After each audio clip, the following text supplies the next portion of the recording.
সামনে আসেন, সামনে আসেন, সামনে আসেন না ভাই।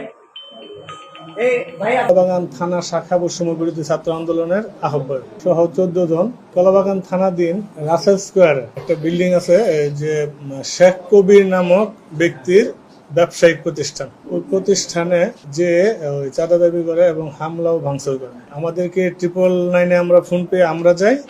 ওই দিক থেকে সেনাবাহিনীও আসে, এসে ওই বাদীর অভিযোগ হলো তাদের 4টা ডেস্কটপ, 3 লক্ষ টাকা আর কিছু চেয়ার টেবিল ভাঙচুর করে ওগুলো নিয়ে যায়। তো পুলিশ এবং সেনাবাহিনী এট এ টাইমে উপস্থিত হয়ে ওখান থেকে 14 জনকে আটক করতে সমর্থ হয়।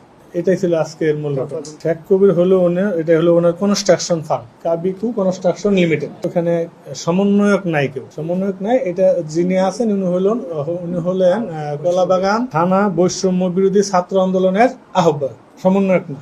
ওনাদের সাথে কথা হয়েছে, ওনারা ওখানে ওই তাদের বক্তব্য হলো তারা ওখানে আওয়ামী লীগের অফিস চলতেছে এরকম একটা মেসেজ পেয়ে তারা গেছে। আমাদেরকে এরকম কোনো ইনফরমেশন দেয় নাই যে তারা যাবে ওখানে, খবর পেয়ে পড়ে গেছে।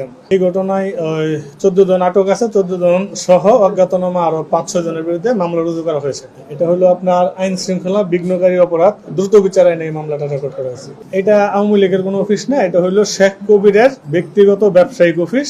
আমরা এটা পেয়েছি, কিছু টাকা উদ্ধার আছে আর বাকিরা পলাতক।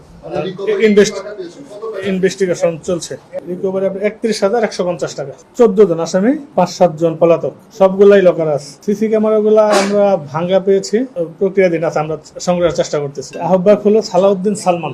আর আমাদের একটু মেসেজ আছে আপনাদের জন্য, কেউ আইন নিজের হাতে তুলে নেবে না। যে কোনো প্রকার তথ্য থাকলে অবশ্যই আইন শৃঙ্খলা বাহিনীকে আপনারা অবগত করবেন।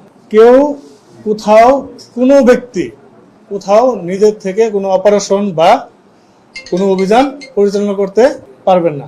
না করার জন্য আমরা সবার প্রতি অনুরোধ জানাই, আগেও জানিয়েছি, এখনো জানাই। 31,150 আলামত আছে। সামনে আসেন, সামনে আসেন, সামনে আসেন না ভাই। এই ভাই আপনি একটু সামনে আসেন।